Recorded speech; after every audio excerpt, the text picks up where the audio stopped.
Hello friends. आज मैं आप लोगों से जिस बारे में बात करने जा रहा हूं बहुत इंपॉर्टेंट है।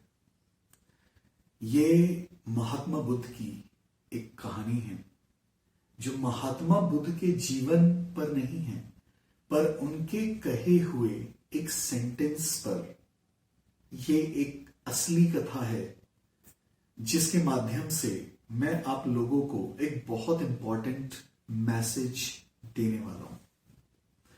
अगर ये मैसेज आप सुनेंगे, ट्रस्ट मी, आप लोगों के जीवन की बहुत परेशानियां खत्म हो जाएंगी, बहुत सारी। एक डाकू था,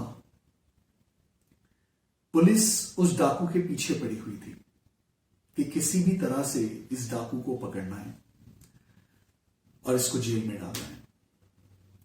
एक पुलिस में एक बहुत बड़ा इंस्पेक्टर था जिसका नाम था इंस्पेक्टर खान, जो असल में एक बहुत बढ़िया पढ़ा लिखा इंसान था, लेकिन वो इस डाकू का सबसे बड़ा दुश्मन था। क्यों? क्योंकि वो किसी भी कीमत पर या तो इस डाकू को मारना चाहता था या इसे जिंदा पकड़ के जेल में डालना चाहता था। एक दिन पुलिस को खबर मिलती है कि वो डाकू वहां पर है। पुलिस वहां पर रेड डालती है, वो डाकू वहां से भागता है। पुलिस उसके पीछे होती है। भागते भागते वो डाकू एक समुद्र के पास पहुंचता है। समुद्र के पास उस डाकू को एक बच्चा रोता हुआ मिलता है, तो वो डाकू उस बच्चे की मदद से पुलिस से बचने में कामयाब हो जाता है। लेकिन पुलिस वहां चप्पे चप्पे पर छाई होती है ताकि वो डाकू कहीं कैसे भी उस इलाके में या कहीं पर मिल जाए तो ये लोग उसे पकड़ लें और मार डालें। इंस्पेक्टर खान किसी भी कीमत पर उसे मारना चाहता है, तो वो डाकू डिसाइड करता है कि इस बच्चे की मदद से वो वहीं पर किसी झुग्गियों में रहेगा कुछ दिन या कुछ महीने तक, जब तक कि पुलिस वहां से चली ना जाए। जब वो उस बच्चे को लेकर डाकू किसी झुग्गी में जाके रहना शुरू कर देता है, तो वहां वो एक लोहार बनकर रहना शुरू करता है। उस लोहार का नाम होता है बाबू लोहार।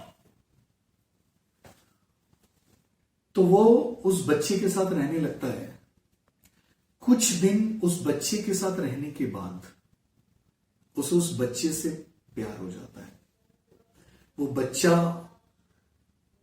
3 या 4 साल का होता है, उसे पता ही नहीं होता, तो वो अपने पालने वाले को अपना पिता मानने लगता है और वो उसको ही पिताजी कहता है। उस लोहार को उस बच्चे से प्यार हो जाता है, उस बच्चे को उस लोहार से प्यार हो जाता है, क्योंकि वो उसे अपना पिता समझता है। अब वो डाकू सोचता है कि मैं इस बच्चे को किसी अच्छे स्कूल में डालूंगा और इसको बहुत अच्छे से पढ़ाऊंगा और लिखाऊंगा। वो उसका एडमिशन एक बहुत अच्छे स्कूल में कराता है,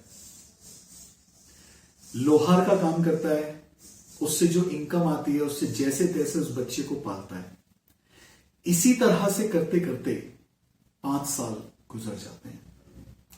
वो बच्चा पहली कक्षा से 5वीं कक्षा में आ जाता है और इस 5 साल में बाबू लोहार हमेशा उससे बोलता है कि मेरे एक दोस्त हैं जिसका नाम है इंस्पेक्टर खान और मैं तुम्हें इंस्पेक्टर खान जैसा बनाना चाहता हूं। एक दिन इंस्पेक्टर खान को पता चलता है 5 साल के बाद कि वो डाकू बाबू लोहार के नाम से इन झुग्गियों में रहता है। वो वहां पर जाता है। उस समय बाबू लोहार वहां पर नहीं होता, वो बच्चा वहां पर होता है। तो वो इंस्पेक्टर खान उस बच्चे से पूछता है, क्या ये बाबू लोहार का घर है? तो वो बच्चा कहता है, हां, ये उन्हीं का घर है। तो वो उससे पूछता है, आप कौन हो? तो वो कहता है कि मैं उनका बेटा हूं। वो उन्हें बैठाता है कमरे में और उनसे पूछता है कि आप कौन हैं? वो कहता है मैं इंस्पेक्टर खान हूं। तो उस बच्चे को बहुत खुशी होती है।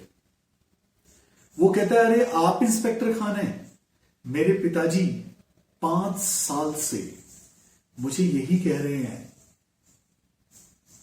कि मैं तुझे इंस्पेक्टर खान जैसा बनाना चाहता हूं। वो मुझसे हमेशा बोलते हैं कि कभी भी मेरे जैसा मत बनना। वो मुझे पढ़ाते हैं, लिखाते हैं और अपने दोस्त इंस्पेक्टर खान जैसा बनाना चाहते हैं। तो जो इंस्पेक्टर खान होता है वो ये सुन के बड़ा हैरान होता है और ये बात करके वो वहां से जाने लगता है। जैसे ही वो वहां से जाने लगता है इतने में वहां पे बाबू लोहार आता है।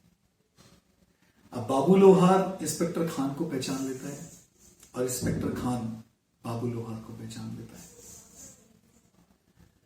बाबू सोचता है कि अब ये मुझे पकड़ेगा, अभी मुझे अरेस्ट करेगा। तो बाबू लोहार अपने हाथों को उसके सामने आगे करता है और बोलता है कि आप मुझे गिरफ्तार कर सकते हैं। तो इंस्पेक्टर खान कहता है कि मैं यहां किसी डाकू को पकड़ने के लिए आया था, किसी बाबू लोहार को पकड़ने के लिए नहीं। महात्मा बुद्ध ने एक बड़ी सुंदर लाइन कही है, जब किसी व्यक्ति की आत्मा बदल जाती है तो उसके शरीर का कोई मूल नहीं रहता।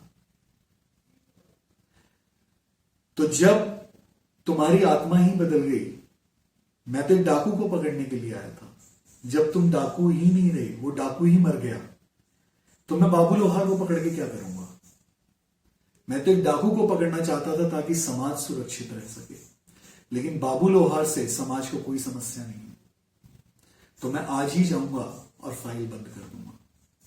फ्रेंड्स, चाहे हम लोग हों, चाहे हमारे दोस्त हों, हमारे घर वाले हों, अगर कोई भी अपनी गलती पर पश्चाताप करता है, आपको लगता है ये व्यक्ति पहले कुछ और था पर अब वो बदल चुका है, अब वो रहा ही नहीं है, तो जब उसका मन ही बदल गया, उसकी आत्मा ही बदल गया, वो रहा ही नहीं।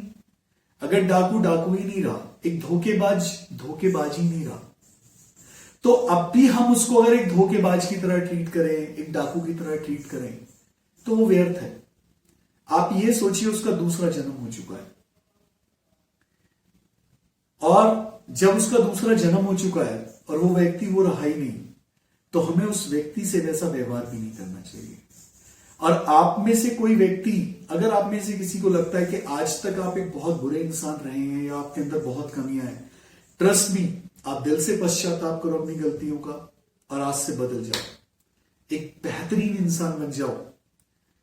तो जो महात्मा बुद्ध ने कहा है कि आत्मा बदलने के बाद शरीर का कोई मोल नहीं है, तो उसी तरह से जब आप लोगों की आत्मा बदल जाएगी, आप एक बेहतरीन इंसान बन जाएंगे।